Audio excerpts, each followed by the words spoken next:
Во чест на 11 октомври, денот на народното востание и денот на борецот, беше прикажан првиот македонски детско-семеен филм Стела, со што и официјално беше пуштено во употреба новото кино во Велес. Главните улоги на овој филм Петар Маник и Дејан Лилик пред нашата камера го раскажаа своето искуство. Самиот момент кога почна снимањето на Стела, веќе се гледаше и знаев дека се ќе тече како што треба и дека сите ќе сме сложни и дека ќе работиме апсолутно максимум.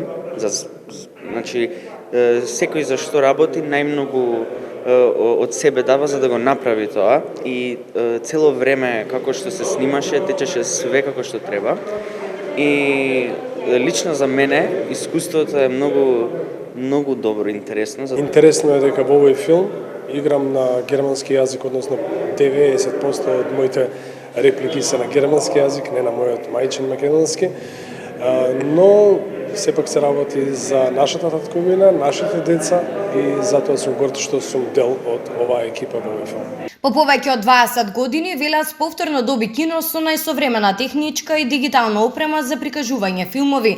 Во создавањето на филмот Стела учествуваа двајца велешани, монтажерот Данчо Стевков и тренерот на шарпланинката Стела, Ристе Гиовски. Поради актуелната ситуација со COVID-19, филмот имаше две проекции кои што се организираа со почитување на пропишаните мерки, произлезени од протоколите за заштита од ширење на коронавирусот и со ограничен број на посетители.